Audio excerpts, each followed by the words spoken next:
حضرات گرامی، معزز خواتین اسلام اور عزیز نوجوانوں اور بچوں،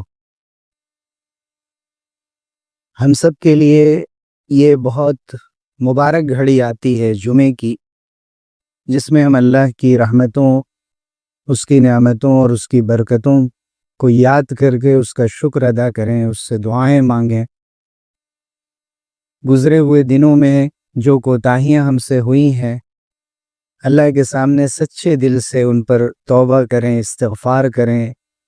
ایک اچھی زندگی کی، پاکیزہ اور نیک زندگی کی شروعات کے لیے عزم کریں، پختہ ارادہ کریں اور اللہ رب العزت سے مدد طلب کریں کہ اللہ تعالی ہمیں توفیق دے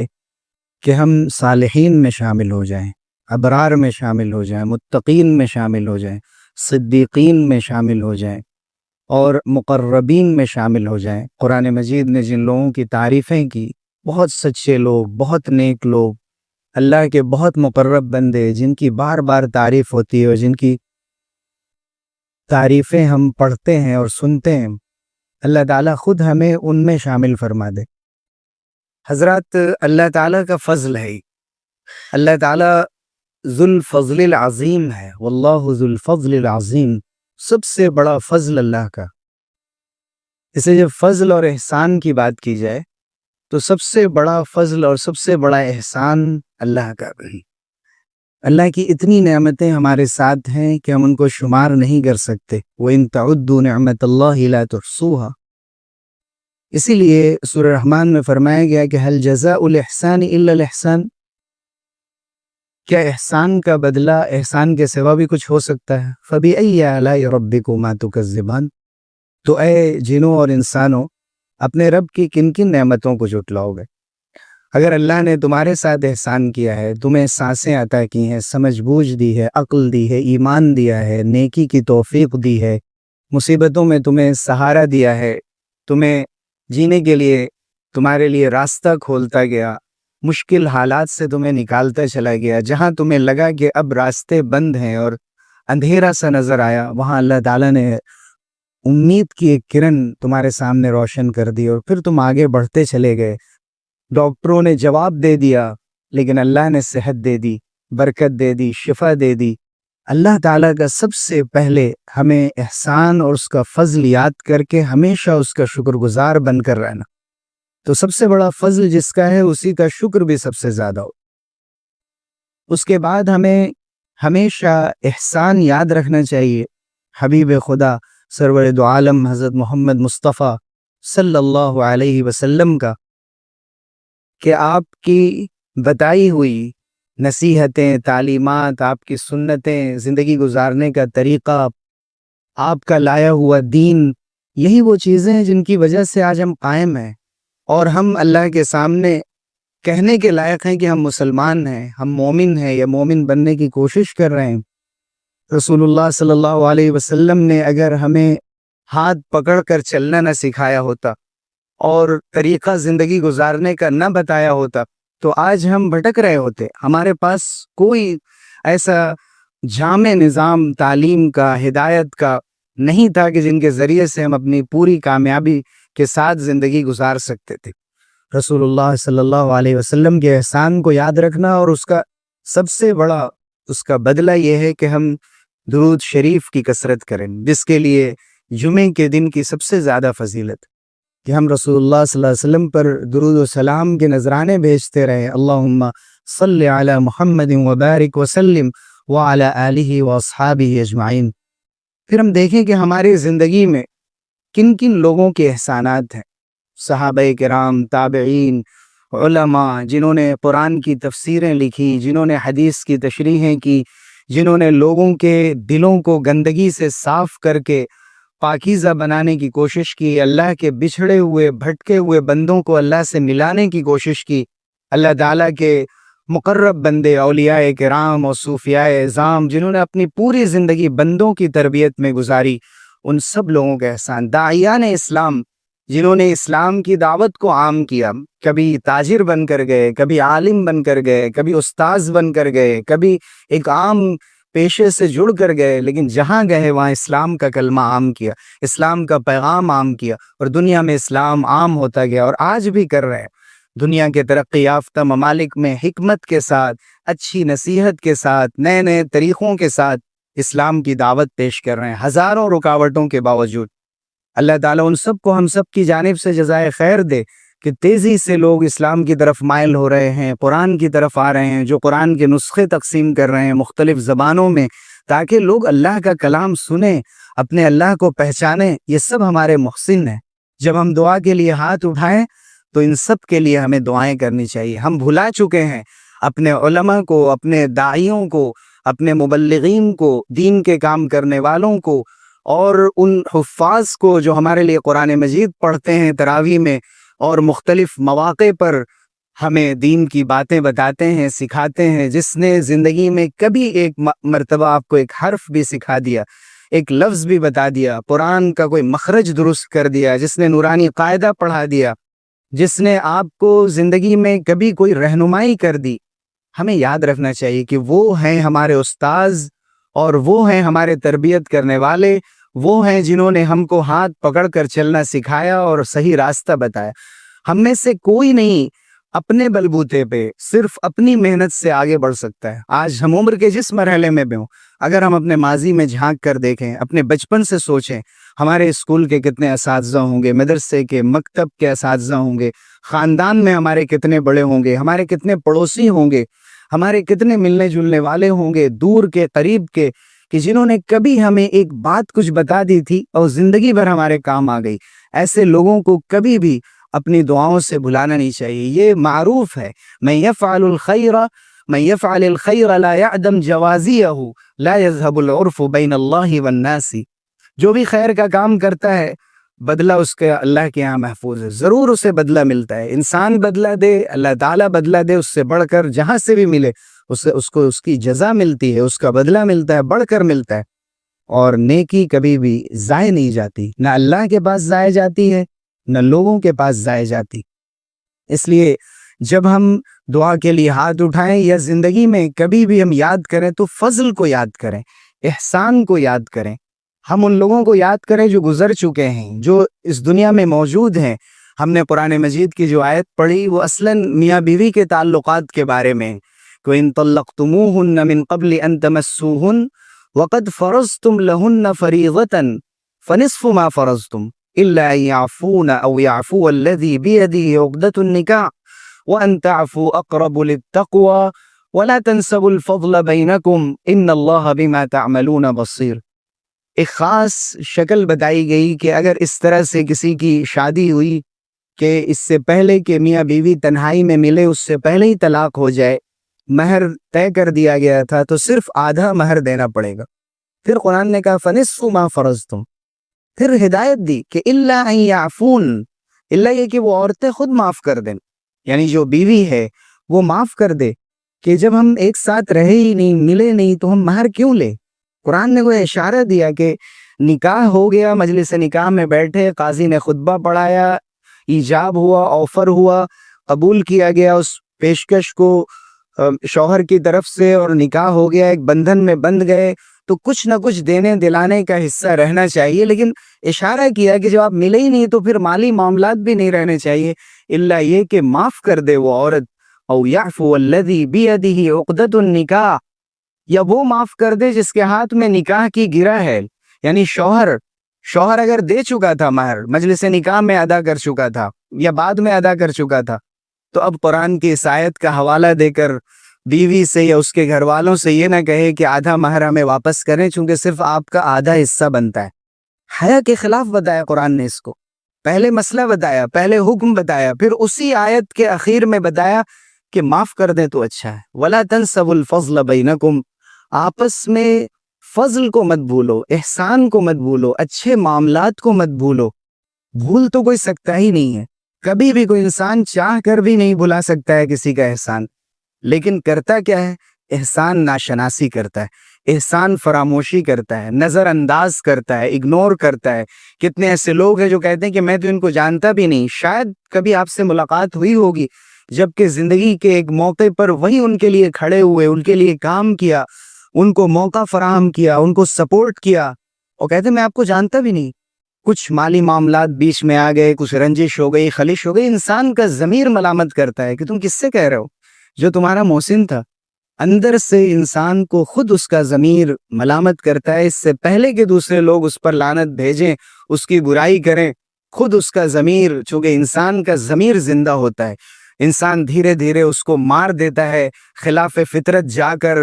انسان کے بنائے ہوئے، اللہ تعالیٰ کے بنائے ہوئے نیچر کے خلاف جا کر، اور مسخ ہو چکی ہوتی ہے طبیعت و فطرت، مٹا دیتا ہے اپنی خصوصیات کو، اخلاق کو، تب جا کر بے حیا بن جاتا ہے. پھر جو چاہتا ہے کرتا ہے، جس چیز کا چاہتا ہے انکار کرتا ہے. لیکن اس سے پہلے تو انسان ایسا نہیں کر سکتا. اسی لیے اللہ تعالیٰ نے فرمایا کہ وَلَا تَنْسَوُا الْفَضْلَ بَيْنَكُمْ،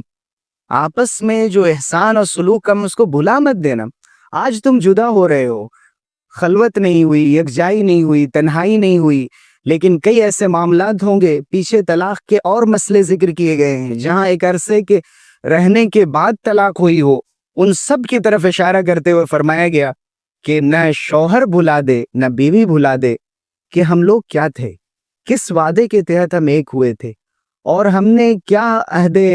وفا ایک دوسرے کے لیے باندھا تھا، پیمان وفا باندھا تھا کہ ہمیں لوئل بن کر رہنا ہے، ایک دوسرے کا وفادار بن کر رہنا ہے. یہ وفاداری کا مسئلہ ہے. وفا، اخلاص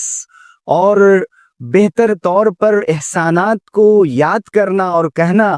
کہ جو ماضی میں جو کچھ ہمارے ساتھ ہوا ہم اس کو بھلا نہیں سکتے. ہو سکے تو طلاق کے بعد بھی خبرگیری رکھنا، تفقد احوال جسے کہا جاتا ہے، حالات کی خبر رکھنا کہ ایک عورت جو اتنے عرصے تک ہمارے ساتھ رہی، کم سے کم ہم اس کے لیے کچھ کر سکتے ہیں. دوسرے واسطے تو اس کے ساتھ کر دیں، اس کی اولاد کے ساتھ کر دیں، کم سے کم اس کی برائی کرنا چھوڑ دیں، کم سے کم اس کے دوسری شادی میں رکاوٹ نہ بنے، کم سے کم کہیں اس کا تذکرہ آ جائے برائی سے تو کہہ دیں کہ نہیں وہ ویسی نہیں ہے، وہ بہت اچھی خاتون ہے، وہ بہت اچھا مرد ہے، بہت اچھا انسان ہے. عورت بھی کہہ دے، مرد بھی کہہ دے. قرآن نے یہ تعلیم دی وَلَا تَنْسَوُا الْفَضْلَ بَيْنَكُمْ، تم آپس میں احسان کو بھلا مت دو. جھگڑا ہوا، انتشار ہوا، سب کچھ بھول گئے کہ ہم کس طرح جیے تھے، کس طرح سے ساتھ رہتے تھے، اور ایک دوسرے کے ساتھ بڑے بڑے وعدے کرتے تھے اور جینے مرنے کی قسمیں کھاتے تھے، اور آج ایک دوسرے کو پہچاننے سے انکار کر رہے ہیں. قرآن نے سب سے پہلے میاں بیوی کے بارے میں یہ بات کہی، لیکن یہ قرآن کی ان آیتوں کا حصہ ہے جو اصولی حیثیت رکھتے ہیں. یعنی اس کو آپ پوری زندگی میں پھیلا سکتے ہیں، پوری زندگی میں عام کر سکتے ہیں. یہ میاں بیوی کے تعلقات ہیں، تعلقات دوستوں میں بھی ہوتے ہیں، بھائیوں بہنوں میں ہوتے ہیں، تعلقات اولاد اور والدین میں ہوتے ہیں، تعلقات تجارتی آپس میں بازار میں رہنے والوں میں ہوتے ہیں، ملازمتوں میں ایک ساتھ کام کرنے والے جو کولیگس ہیں ان میں ہوتے ہیں، مینیجر اور باس اور جو ورکرز ہیں جو جاب کر رہے ہیں ان کے درمیان ہوتے ہیں. یہ تمام تعلقات ایسے ہیں جن میں قرآن نے کہا وَلَا تَنْسَوُا الْفَضْلَ بَيْنَكُمْ. ابتدا کو یاد رکھنا، کہاں سے بات شروع ہوئی تھی، کہاں سے چلے تھے، کمپنی بنائی تھی، ایک ساتھ کہا تھا کہ ہم کاروبار کو ترقی دیں گے، اچانک اختلاف ہو گیا اور اتنا بڑا جھگڑا کھڑا ہوا کہ اسے جھوٹا، مکار، خیانت کرنے والا، اور اسے جن الفاظ سے ہم یاد کر سکے زندگی بھر یاد کرتے ہیں. قرآن نے کہا اسے بھول جاؤ، یاد مت کرو اس کو برائی سے، اس کے احسانات کو یاد کرو، اس کی اچھی رفاقت کو یاد کرو. تمہاری کمپنی اس کے ساتھ کتنی اچھی تھی، تمہارا ساتھ کتنا اچھا تھا، کیسے تم نے خوشی کے دن اس کے ساتھ گزارے تھے. ان کو یاد کر کے کم سے کم اپنی زبان کو روک لینا اور اس کی برائی مت کری. وَلَا تَنْسَوُا الْفَضْلَ بَيْنَكُمْ إِنَّ اللَّهَ بِمَا تَعْمَلُونَ بَصِيرٌ. بے شک جو کچھ تم کرتے ہو اللہ تعالیٰ اسے دیکھ رہا ہے. اگر کہیں پر تم کہہ رہے ہو کہ انہوں نے کہا ہے یا کہیں سے آپ کو معلوم ہوا ہے کہ اس کاروبار کو اٹھانے میں، اس کام کو کرنے میں، اس ڈگری کو پانے میں، اور اس منصب اور عہدے کو پانے میں، اور اس پوسٹ پر آنے میں ان کی سفارش، ان کا ریکمنڈیشن کہیں پر کام آئے تو یہ غلط ہے، میں نہیں مانتا، انہوں نے میرے لیے کچھ نہیں کیا ہے، غلط ہے. اللہ تعالیٰ دیکھ رہا ہے. اگر تم جھوٹ بول رہے ہو تو اللہ تعالیٰ دیکھ رہا ہے، اور تم قرآن کی اس آیت کے خلاف کر رہے ہو کہ قرآن نے کہا نظر انداز مت کرنا، کہنا نہیں میرے ساتھ ان کے بہت احسانات، اختلاف ہو گئے الگ سی بات ہے، لیکن میرے وہ محسن ہیں، مشکل گھڑی میں انہوں نے میرا ساتھ دیا ہے، اور مجھے جب ٹھوکر لگی اس وقت انہوں نے کاندھے پر ہاتھ رکھ کے مجھے کھڑا کیا اور کہا کہ تم آگے بڑھو، میں تمہارے ساتھ ہوں۔ ایسے لوگوں کو کبھی بھی نظر انداز کر دینا بد اخلاقی کی علامت ہے، بے وفائی کی علامت ہے، یہ احسان ناشناسی ہے۔ حضور اکرم صلی اللہ علیہ وسلم نے فرمایا من صنع الیکم معروفا فکافئوہ، تمہارے ساتھ کسی نے کوئی بھی نیکی کی ہے اس کا بدلہ دو۔ فإن لم تجدوا ما تکافئونہ، اگر بدلہ دینے کے لیے تمہارے پاس کچھ نہ ہو فادعوا لہ، اس کے لیے دعا کرتے رہو۔ حتی تروا انکم قد کافأتموہ، یہاں تک کہ اب تمہیں یقین ہو جائے، اطمینان ہو جائے کہ تم نے اتنی دعا ان کے لیے کر دی ہے کہ ان کے احسان سے بڑھ کر یا اس کے برابر کر دیا، تو ٹھیک ہے پھر تم دعا چھوڑ سکتے ہو، لیکن دعا کرتے رہنا، دعا جاری رکھنا اس وقت تک کہ کم سے کم تمہیں اطمینان ہو جائے کہ انہوں نے تمہارے ساتھ احسان کیا۔ ہم اپنی زندگی میں دیکھیں کہ کن لوگوں نے ہمارے ساتھ احسانات کیے ہیں، ان میں سب سے اوپر ہمارے والدین ہم کو نظر آئیں گے، سب سے اوپر ہمارے سروں کا تاج، ہمارے سروں کی پگڑی عمامہ، اور جن کے لیے اگر ہم پوری زندگی پوری رات اور دن کھڑے رہ جائیں ایک پیر پر، ان کے حقوق ادا نہیں کر سکتے۔ قرآن میں فرمایا گیا کہ اف نہ کہو، بعض مفسرین نے کہا کہ اف سے چھوٹا لفظ اگر کسی کو جھڑکنے کے لیے، کسی کو ڈانٹنے ڈپٹنے کے لیے، کسی پر ناراضگی کے اظہار کے لیے اگر ہوتا تو اللہ تعالیٰ وہ بیان کر دیتے۔ سب سے چھوٹا لفظ اف صرف 3 حرفی لفظ ہے، الف اور 2 بار فا ہے جو تشدید کے ساتھ ہے، اف نہ کہو۔ اس سے آگے پھر ہم سوچ بھی کیسے سکتے،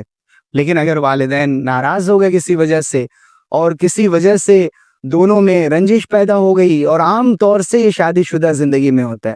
اکثر لوگ اپنے دادیحال، نانیحال، سسرال تینوں کو کامیابی سے لے کر چلنے میں ناکام ہو جاتے ہیں۔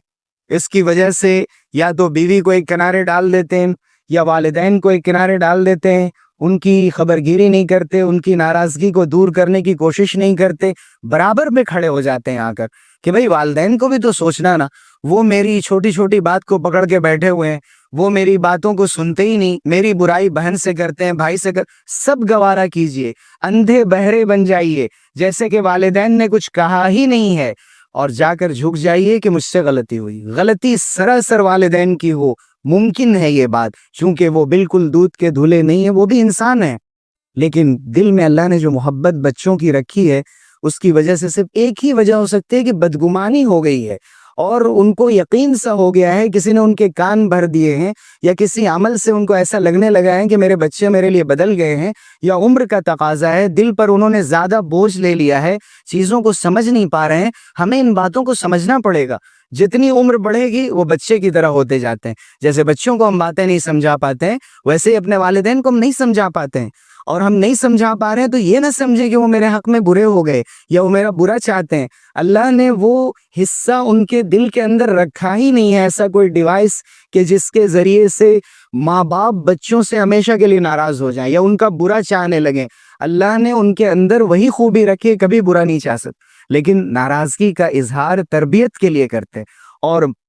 ضعیفی کی وجہ سے، عمر بڑھنے کی وجہ سے، آس پاس کچھ غلط لوگوں کے آنے کی وجہ سے وہ آپ سے خوشی اور آپ سے رضامندی کا اظہار نہیں کر پاتے۔ لیکن ہمارا کام یہ ہے کہ اپنی طرف سے پیچھے چلے جانا، بار بار ذکر کرنا، بار بار جا کر ملنا، اور اس بات سے ڈرنا کہ کہیں ناراضگی کی حالت میں وہ دنیا سے نہ چلے جائیں، میرا کیا ہوگا۔ ہمیں ان باتوں کو سنجیدگی سے لینے کی ضرورت ہے۔ ہم دیکھتے ہیں جو شکایتیں لوگوں کی آتی ہیں، دارالفتہ میں، دارالقضا میں کھل کر اپنے والدین کے خلاف لوگ کھڑے ہو جا رہے ہیں، ایک ایک صوفے کے لیے، گھر کے ایک ایک سامان کے لیے، کہ والد صاحب نے وعدہ کیا تھا اور ابھی دے نہیں رہے، انہوں نے دوسری شادی کر لی، وہاں دے دیا، کیا تھا وعدہ پورا نہیں کر پا رہے ہیں۔ اللہ نے آپ کو ہاتھ پیر دیے ہیں، آپ محنت کر کے لے لیجئے، اگر صوفے نہیں کرسی مل جائے تو کیا حرج ہے، زمین پر بیٹھ جائیں تو کیا حرج ہے، اس کی وجہ سے آپ اپنے باپ سے لڑیں گے۔ لیکن افسوس کی بات یہ ہے کہ چیزوں نے، اشیاء نے، اثاثہ جات نے، اور گھر کے فرنیچر، ساز و سامان زندگی نے، زندگی کے اسباب نے ہمارے گھروں میں، ہمارے دل و دماغ میں زیادہ اہمیت پالی ہے اپنے والدین اور بڑے بھائیوں اور بہنوں کے مقابلے میں۔ ہم ٹھکرانے کو تیار ہو جاتے ہیں ایک دوسرے کو۔ اللہ تعالی ہمیں اس بات کی توفیق دے کہ ہم ان کو پہچانیں۔ پڑوسیوں میں آپ دیکھیں کس نے کیا احسان کیا تھا۔ حضور اکرم صلی اللہ علیہ وسلم جب طائف گئے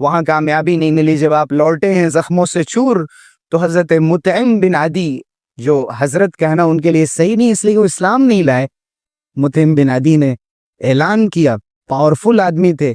کہ میں محمد کو پناہ دیتا ہوں. اپنے 4 بیٹے کعبے کے قریب رکن یمانی کے قریب کھڑے کر دیے, سلاح لے کر آرمڈ فورس کی طرح کہ محمد کو کوئی نقصان نہیں پہنچا سکتا ہے. ابو البختری بن ہشام, جب شیب ابی طالب کا واقعہ ہوا 3 سال 2.5 سال کا, اس وقت جو معاہدہ ہوا تھا کہ بنی ہاشم کا بائیکاٹ کیا جائے, محمد اور اس کے لوگوں کا بائیکاٹ کیا جائے, اس معاہدے نامے کو اور اس کاغذ کے ٹکڑوں کو انہوں نے پھاڑ دیا تھا کہ ہم وہ بھوکے مریں گے اور ہم کھاتے رہیں, ہم مسلمانوں کے ساتھ ایسا نہیں ہونے دیں گے. حضور نے ان دونوں کے احسانات کو یاد رکھا, کبھی نہیں بلایا. یہاں تک کہ حضرت جب ان کا انتقال ہوا, بدر کے موقع پر جب ہجرت کے کچھ بعد ان کا انتقال ہوا, تو حضرت حسان ابن ثابت جو رسول اللہ صلی اللہ علیہ وسلم کے شاعر تھے, خاص آپ کے دربار کے اور آپ کی بارگاہ کے, انہوں نے قصیدہ لکھا, مطعم بن عدی کی تعریف کی, ان کی سخاوت کی, ان کی زندہ دلی کی, ان کے احسانات کی. حضور نے منع نہیں فرمایا, ان کو تعریف کی. اور بدر کے موقع سے حضور صلی اللہ علیہ وسلم نے مطعم بن عدی کو یاد کیا. جب 70 قیدی آئے تو حضور نے فرمایا کہ لو کان المطعم بن عدی حیا ثم کلمنی فی ہؤلاء النتنا لترکتہم لہ. اگر مطعم بن عدی آج زندہ ہوتے اور وہ مجھ سے ان بدبودار لوگوں کے بارے میں بات کرتے, ان دشمنوں اور اللہ کے باغیوں کے بارے میں, کہ ان کو چھوڑ دیجئے, بغیر کچھ فدیہ لیے ہوئے ان کو رہا کر دیجئے, تو میں صرف ان کے کہنے پر چھوڑ دیتا. اتنا بڑا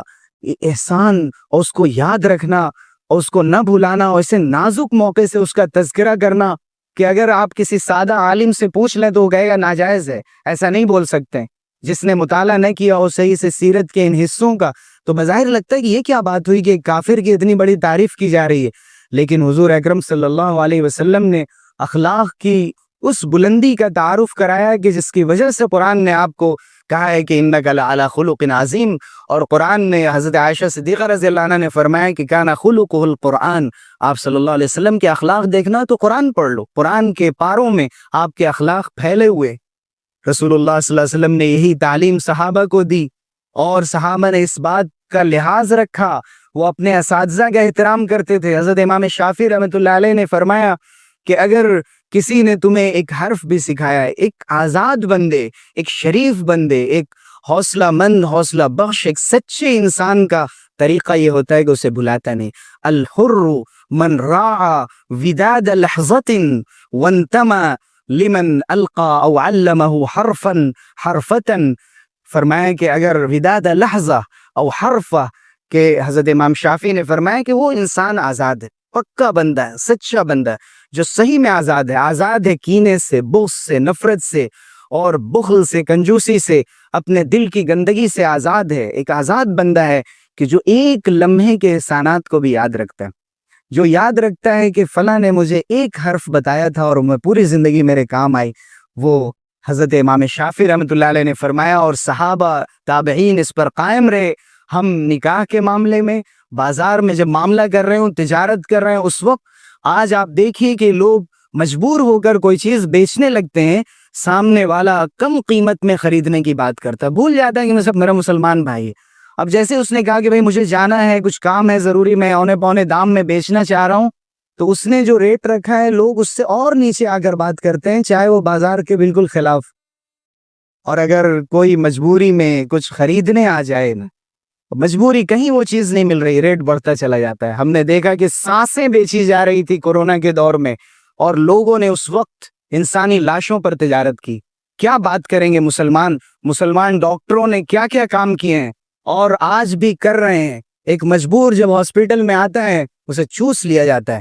کوشش نہیں کی جاتی ہے کہ حضور صلی اللہ علیہ وسلم کا, پھر کہتے ہیں کہ ہم مسلم طبیب بننا چاہتے ہیں. مسلم طبیب بننا ہے, مسلم وکیل بننا ہے, مسلم آپ کو سائنٹسٹ بننا ہے, اگر انجینئر بننا ہے. آپ دیکھیے اگر کوئی مدد کا محتاج ہے, فضل کا محتاج ہے, نیک انسان ہے, اس نے خاص طور سے اگر آپ کے لیے کچھ کیا ہے, بھلائیے مت, پیسے پھر کما لیے جائیں گے, ہزار راستے ہیں. اللہ تعالی ہمیں توفیق دے اور عمل سے نوازے. آمین. وآخر دعوانا الحمدللہ رب العالمین.